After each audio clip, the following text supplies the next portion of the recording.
Hey guys, this is just a quick recording to demonstrate the use of house rent payments tracker.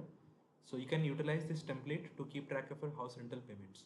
So if you see on the top, we have got a summary section which has 4 different views. First is the addition of basic information like the tenants, which can be added under different classification of the properties that you own. So here I have added the classification of apartment and duplex. If you want, you can add any other properties as per your choice. And then you can add the tenants over here. You know, to add a tenant, just simply click on add tenant button on the left. It will automatically create a new tenant over here, and you can simply click on this three dot and place it anywhere to add it under the respective category. You can click on this pencil icon, then add the detail of the tenant over here, and then the tenant will be added. Okay. So I'm just going to quickly delete this. After this, if you go to the property section, it shows the different classification of properties, and underneath each property you can see the name of the tenant, and then you can see some information over here, that is the total rent amount, the rent amount that has been paid, the balance rent amount that is due, and the advance rent that has been paid so far. We'll learn each of these things in the section below.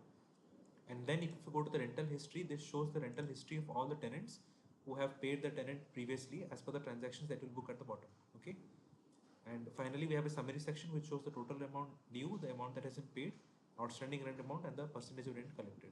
If you go to the transaction section, you have 3 different views along with the view of having all the transactions. So under rent paid, you can see all the transactions for which the rent has been paid with the respective tenants and the amounts. Okay. And under rent due, you can see the information for the rent that has due and not been paid. So if you click on any of this checkbox, it will mean that the rent has been paid and it will go under the rent paid category. And under quarterly summary, you can see the rental payments and collection of the balance due for every month for respective quarter. Okay. So through the help of this template, you can keep track of rental payment, and you have to quickly add a payment. You can click on this button over here. It will add the rental payment for yourself. So I hope this explanation was clear. If you have any questions, feel free to reach out to me at notionformyuse@.